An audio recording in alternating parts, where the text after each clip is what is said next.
Hey everybody, what is going on? This is Sam here with iUpdateOS. And Jake from Lego My Django. And welcome everyone to episode number 5 now, I do believe, of the Jailbreak Jab. In this episode, we are covering iOS 8, some stuff about WWDC, and OS 10.10 Yosemite. Which is a little bit overdue, but regardless, we're doing it anyway. We are doing it anyway. There's nothing you can do to stop us. Yeah. Just kidding, guys.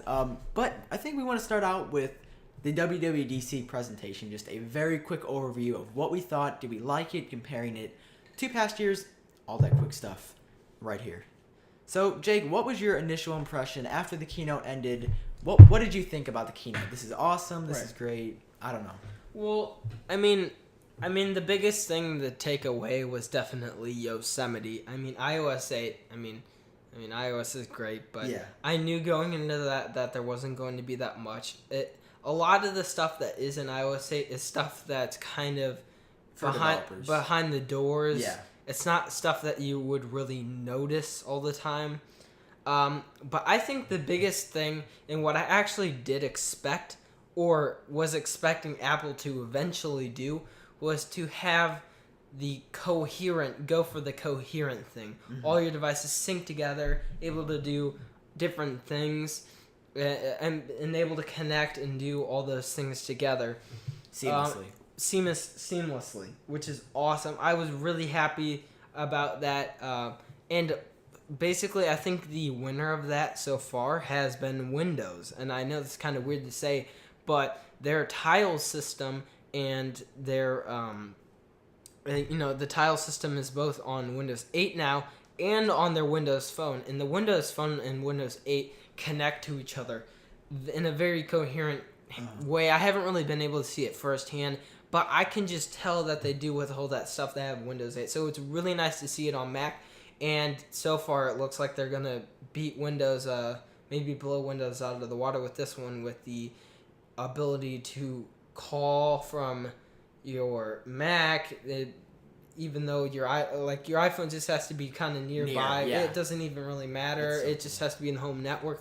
That's very handy because I've always seen that happening or wanting that to happen at some point. Yeah, and finally, Apple was pretty much coining the name continuity, which I actually made my impressions video. I kind of turned in my impressions of OS 10.10, or I'm just going to call it Yosemite. My impressions of Yosemite video, I basically turned it into talking about what would happen if Apple could nail this continuity thing. And this was in Yosemite Developer Preview 1 and iOS 8 Beta 1 before continuity was working. In iOS 8 Beta 2 and Developer Preview 2, Apple made it work, and I have to say, guys, I know it's still in beta, but it is absolutely awesome. I'm going to have a video up on the channel in a couple of days that I filmed, I filmed and talked about it. I just got to edit it together, and then it will be up on the channel, but it will be demonstrating how you can be on your Mac, browsing the internet, and have your phone next to your computer,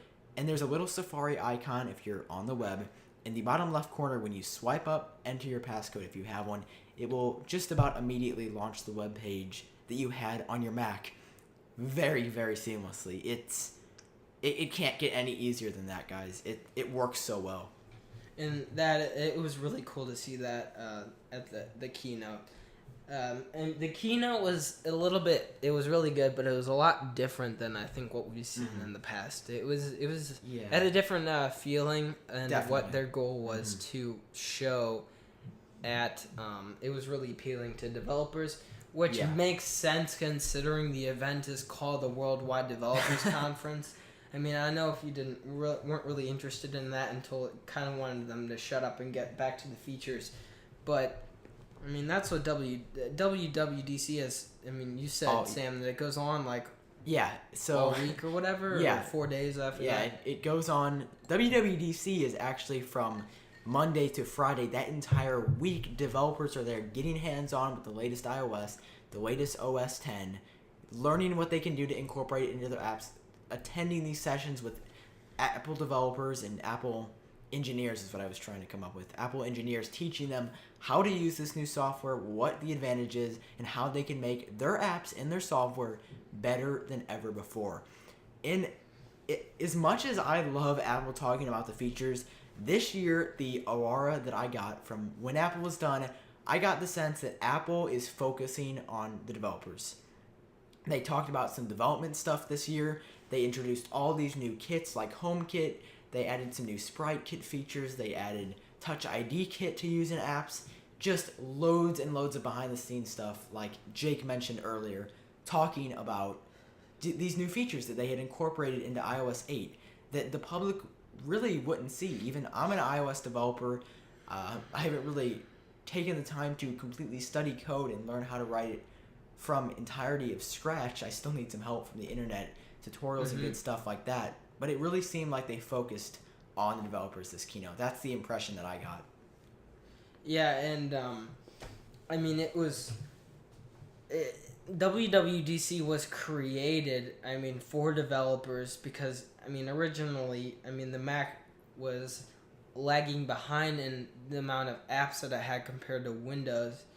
And, I mean, today, I mean, I guess you could say that's true, but Windows and Mac, I mean, they're two different things. They have their own versions of what you might find on the other, which makes it completely the same. So it's just, it was really nice to see how all of this connected together at WWDC. Yeah, almost like a connect the dots. Like, here's what we had in the past, now we're tying it all together. And I thought that was really cool. So, as far as, well, what do you want to talk about next? Yosemite, new look. Yes, that was, I mean, there were rumors for months about that it was basically going to be a different design, and I kind of expected a new design, but I'm a huge fan of Yosemite. What do you think, Jake? I kind of feel the same about it as I did with iOS 7. I mean, I was happy there was a change in design. I mean, but I don't know, like, I mean, once again, going with those flat icons, why are we doing this? If you guys have watched Rooster Teeth and Gus Sorolla, any of you know him, then you'll completely, basically everything he said, I mean, I guess I basically agree with, because everybody's doing this, and it's true. I want to say it started with Android. They had matte icons. Those looked pretty nice, but then we just decided to take it to an even flatter level, and it's just like, they're actually pretty nice icons. Like Windows, iOS 7 completely flat. Like, yeah. I mean, there was a little bit of gradient, but like, I mean, but the Yosemite actually has like design in them and like different things going on and stuff like that. So I do think that the overall, overall design of the Mavericks looks very nice. I really like the translucent windows. Yeah, that looks very nice. Oh, it looks so good. If you guys want to see, I love clear UI. Yeah, it looks nice. If you want to see what this looks like actually like being used by a real person and not like Apple's video on the design changes, check out the link below, either in this YouTube video or the description of this podcast by hitting the little info button. And I made a video of my impressions of Yosemite where I actually show me using it on the operating system and on my second partition on my Mac. So definitely check that out if you haven't already. And I think you guys, if you like iOS 7, I think you'll like Yosemite. If you hate iOS 7 and you have a Mac, I don't think you're going to love Yosemite. I think iOS 7 or iOS 8 now and Yosemite are so closely tied together that if you like one, you'll like the other. That's kind of my impression of it. I don't think it beats, unfortunately, I don't think it beats Leopard when Leopard came out. I do not. I don't even think I was in the Mac scene. I mean, I wasn't, but I just really thought it was awesome when Leopard came out. I'm like, well, that bar on the top's gray now, like, and oh my gosh, the dock is in a rectangle now, and now we're going back to the rectangle. Yeah. Making it as rounded rectangle. Simpler. Rounded. Sorry. The dock always has been my favorite thing about Macs. Yeah, I really love the translucent dock though. It looks really really nice. It does look very nice. I'm like looking at my Maverick stock and I like the way that looks. It's got a cool little reflection. I actually didn't notice the Maverick stock for a while. I didn't notice that it had changed until I don't think I watched last year's WWDC. I did watch the iPhone conference, which I was very impressed with. I mean, yeah, when the iPhone was cool. 5S was a very big release, and I actually think it's really good, and like it was a huge deal. It was the best thing that I had seen since from Apple since like the iPhone. I think I haven't seen something really good like from Apple in a while. And the iPhone 4, instantly when I saw it, I was like, that should be thinner. It seems too fat, and I know the iPhone 5 did. I mean, everybody was expecting the design to change though. So with the iPhone 5S, you had this really cool space gray that looked like a MacBook in the palm of your hand, and you got the fingerprint sensor, the twice as fast processor inside of it. That was crazy. And yeah, it was really... Still is crazy. Yeah, it's awesome. I mean... It is awesome. And for not everybody might not need that, but for jailbreak tweaks, you definitely... Oh, yeah. Power users, A7 yeah. is a huge plus. But if we take a look, taking a little shifting gears here to some iOS 8 features, I just want to tell you right off the bat, there's this new keyboard called the QuickType keyboard. Where did they get that from? It's pretty cool. Yeah, they got it, of course, from Android. Because it just gives you suggestions like Android's had for a very long time. But it's finally on iOS. Oh, wait. Did Android do that first? I thought BlackBerry did it first. Oh, you might be right. I'm not sure. I thought... when I was selling the Z10 with BlackBerry, that was something that they were kind of pushing.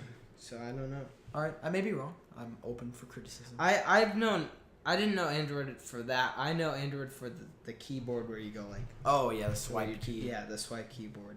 Which is great news if you are an Android user and you are struggling about coming over to iOS. Yeah. Or just iOS users in general, there is third-party keyboard support now in iOS 8. Which is pretty crazy. That means basically you can get the Android swipe key to spell words keyboard on throughout your entire device on iOS 8. Anywhere you are that uses the default keyboard, you will be able to use this third-party keyboard, which it's pretty much crazy. It's insane because Apple has always not been up for customization. Very closed. And that's why we jailbreak, which, if this continues to get bigger, if this continues and there's other stuff added, jailbreaking may become obsolete. Yeah. If it's just built into iOS and it doesn't take an extra step, it's a very big change, and everybody has it. So. Yeah, definitely. Jailbreaking. Some people were saying jailbreaking is dead during the WWDC 2014 keynote, but I don't agree with that. There's still way too much more that you can do with jailbreaking that you can't do on generic iOS. It's like, don't get me wrong, I love QuickType keyboard and how you have suggestions that pop up above the keyboard. That's cool. I'm not complaining about that. I never viewed the keyboard as the break for the choice of jailbreaking. That's definitely not going to skew my view on, I didn't go, oh my gosh, I can't wait to jailbreak so I can change my keyboard. Yeah. I jailbreak because I like these little changes that make my device what I want my device to be, regardless of what Apple wants it to be design-wise, regardless of what the world wants your device to look like. You can make your device look and function nearly exactly how you want to. And that's what I love about jailbreaking. It's so much fun to customize your device. And I know if there's an Android person that somehow stumbles across this video, they'll be like, dude, just get an Android. You can do that right off the bat. Well, yeah, but I like the iOS feel. I like the iOS experience. And people may laugh when you say the experience, well, how is the experience different? It's just a phone. The experience is different. It feels it's very hard to explain, Jake, isn't it? It is. I've always liked Mac more. I mean, it's just with Android, it's just not. It just doesn't feel as like coherent. Yeah, it doesn't. It really doesn't feel unified. Right.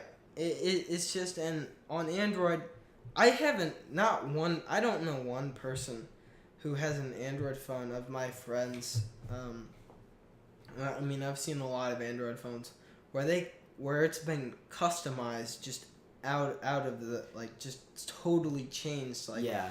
I haven't seen that. I mean, I see other jailbreakers with different themes. I don't see like some totally completely different theme on Android, which I can do on iOS. Like, I mean, I understand there's some cool things like the launchers, which are cool, but that's really all I know about. Same. I'm very limited knowledge-wise. Right. I mean, and routing's pretty cool, but like, if you're gonna root, you're going to be using another software, or maybe like a different version of like whatever, Android 4.0 with some cool stuff added to it, but you're using somebody else's like totally thing, like a theme and this other stuff. So like a custom launcher that's part of that comes with the theme, like these packages. But with iOS, you manage those individually. I mean, I can have a theme, and then I can have this tweak, and then I can make it any way I want to with those custom OSs on Android that are not tailored to exactly how you want them to be. Yeah.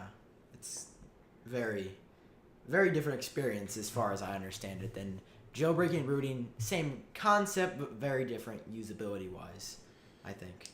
Yeah, so I think another big thing with iOS and Yosemite was the iCloud. The iCloud is changing into like the iCloud Drive and more of a folder aspect that we've seen with other with other things like Dropbox and the OneDrive from Windows, and it's also coming to Windows. So now I can have like 4 cloud services on one computer. So that's really great.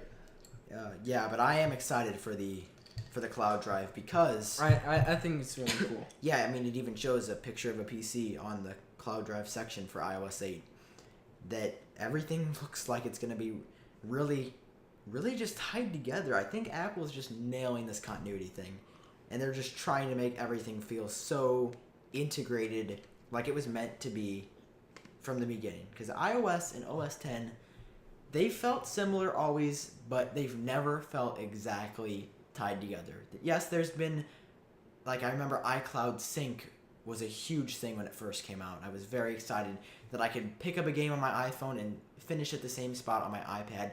But really, there was never no Mac and iOS not usable, but I can't even think of the right word, but really great quality integration. There was some third-party stuff here and there that worked okay with the same cloud, but there was nothing that made it very easy and very fluid until now to, for example, be browsing on your Mac with Safari and pick it right up on your iPad or iPad or iPhone. It's an extremely awesome feature. But iCloud Drive is awesome.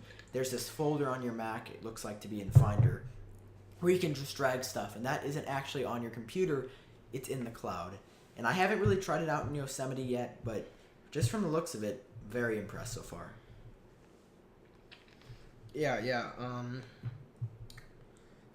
So let's see. Health is new. Yeah, health. Health? I expected to see more of that. I know Sam was too. Okay, so basically my understanding of health was it was going to be Apple's own app with a heart rate monitor and all this stuff in their app, their version of this. But what we got was an empty app that's pretty much entirely useless until developers incorporate HealthKit into their apps.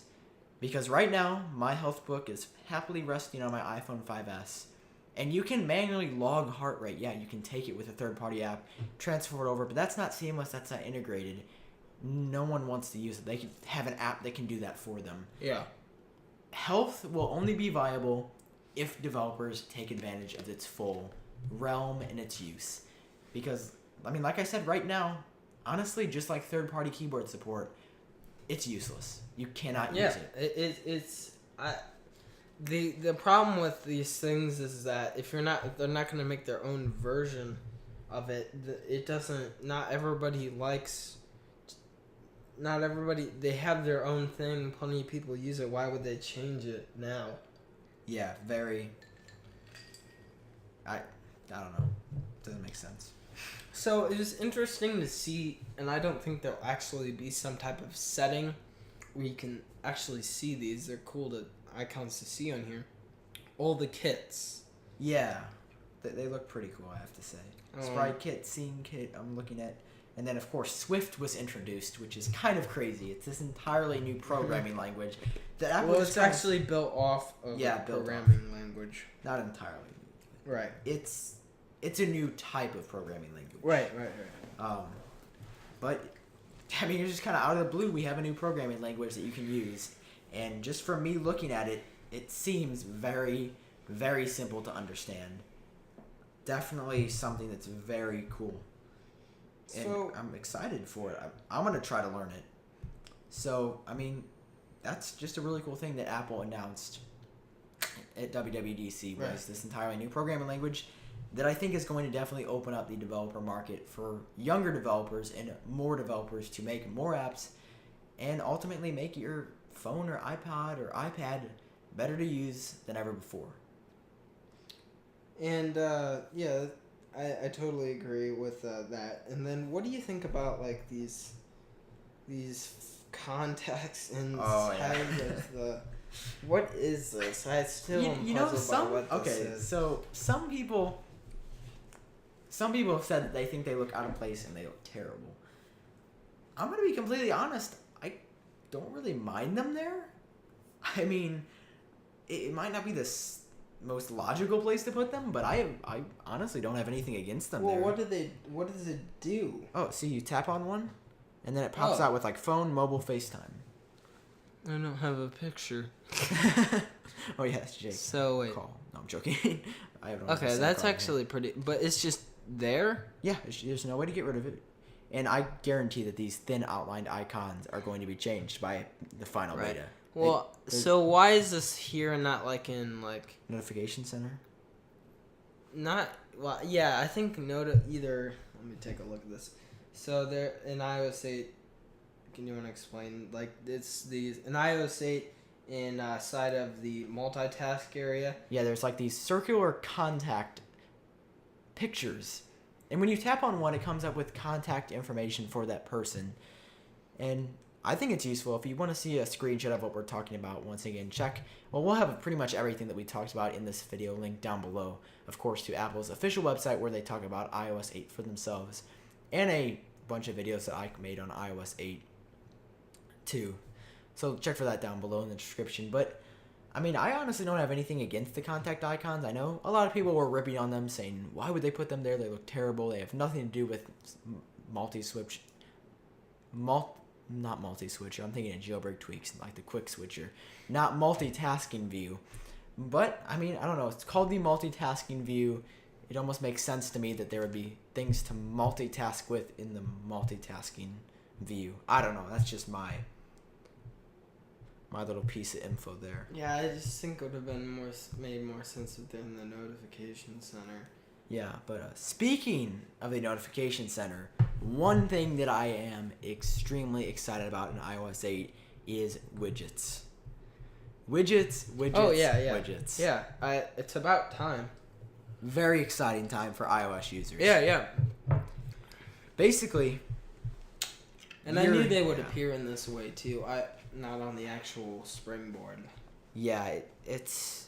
One day we can still dream and hope for the springboard and widgets there, but for now, basically, Apple has given the option for developers to put widgets in Notification Center. I saw either Vine or Instagram, or maybe even a very short YouTube video the other day of this German company that had this flashlight app, or maybe they even made a widget extension for the Philips Hue light bulbs, and maybe they're even the ones who make it. The color remember. ones? Yeah. Okay. But they made a widget to where when they tapped a widget in Notification Center, a light turned on their house. That's actually pretty cool. Without having to open an app.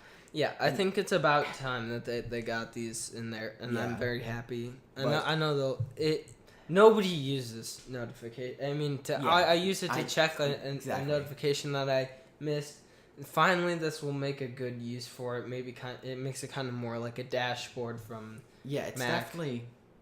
I mean, it's kind of awesome again. I would have to say, Notification Center was a huge thing when it first came out, and I believe iOS 5. I want to say, but I mean, I use it to check notifications if I get mentioned on Twitter. Or I got a tweet from somebody. I don't know, something like that. But there was nothing drawing me into it until third-party widget support, and I'm just thinking, we got a garage door opener at home that you can open it and close it and see if it's open or closed from your smartphone. You can check all that good stuff from your smartphone, or from your iPod Touch as well. I don't think there's an iPad version, but just thinking of the idea to be able to swipe down a Notification Center, tap a button, and my garage door to open, it's just awesome. I mean, I just cannot wait to see if this Chamberlain garage door app incorporates that into Notification Center. That would be absolutely awesome. I cannot wait to see the future of even HomeKit, people integrating things into Notification Center to make basically a, no pun intended, control center for your Notification Center. Yeah. But now that I think about it, it seems like they would have put Control Center controls, like widgets, in Control Center.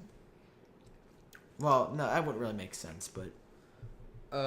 in Control Center? I mean, I guess Control Center I just don't know where it would Yeah, it wouldn't fit anywhere. I'm just thinking that... Right. I'm thinking of controls and controls. Oh. For, like, widgets and stuff. But Notification Center makes sense because there's tons of room.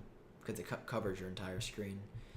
And all that good stuff. But Spotlight Search also got a refresh, too. Spotlight Search, arguably, is useful again. It's got new features where you can search. Some people use it. Some people do use it a lot. Did you use it a lot? No, I did not. I did not use it a lot either.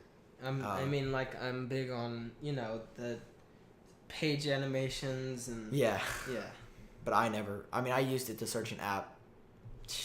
Probably, I can count the number of times on my fingers. Probably, maybe a few more than that, maybe 20 since I've had iOS 7. I just don't go there because there's nothing there for me. But luckily in iOS 8, there's lots of new features where you can, I believe, search for things like movies, all from Spotlight. It's really cool. And that's pretty cool to have. It kind of reminds me of, like the Android thing and, or not Android, Amazon, kind of what they have on their Kindle. Oh, yeah. Where you can, like, search for stuff, and also... kind of off, topic is, Linux has a search system on Unity, which is basically like a type of desktop that the, like, modified version of it runs off of it. They have kind of this center where it has all their apps and you can search and it'll pull up stuff online too. So that's pretty cool to see, and other things also. Yeah, as far as everything that Spotlight Search can do, it can search Wikipedia, search for news, search nearby places, search the iTunes Store, the App Store, the iBook Store. It can even pull up suggested websites, and it can show movie showtimes, which is really awesome. It's like these features that used to be Siri only, which I never understood why you could ask for movie times in Siri but never search for them. And now finally, that is kind of interesting to finally, it's like they integrated into iOS, and I'm very excited. Well, not very excited to use it because I've already used it, but just from what I've seen so far, it's been incredibly useful, and I'm super excited about it. Just iOS 8 in general, I think Apple even says on the homepage of their iOS 8 preview website, huge for developers. Sorry, I'm having a hard time talking right now, guys. Probably getting a little bit tired. But it says huge for developers, massive for everyone else. Which just is basically saying, yeah, guys, we completely made this release mainly for developers. Which I can't blame them, because developers are only going to make their apps better and better than ever before. So, I mean, is there any other breaking features I think should be covered? Dark UI and Dark UI. Yosemite. Man, when I saw that on Yosemite, I was like, oh, calling it now in my head. Dark UI on iOS 8. Now, however, I'm going to call this now. Let's see what happens. Okay. I am calling that in iOS 8.1, there will be a dark mode in iOS. All right, we'll see. I'm calling it. All right. I'm saying it now, but I just have a feeling that in 8.1, it's going to be the refined version of iOS 8, that there's going to be a dark mode. Calling it now, guys. You heard it here first. Only on iUpdateOS. Just joking, guys. But yeah, I don't think there's much else. Yeah, much else. There's a couple new messages features where you can send voice messages and photos and videos quickly. Really reminded me of like the Snapchat concept of quick chatting. Only it's not the same because the messages don't get deleted. But I'm not a Snapchat user myself. Just not my kind of thing for now. But I think that will wrap up this week's show, guys. Definitely let us know what you think about iOS 8 and Yosemite down below in the comment section if you are watching this video podcast on YouTube. But until next time, guys, this was Sam with iUpdateOS. And Jake from Lego My Django. And we will see you in the next episode of the Jailbreak Jab.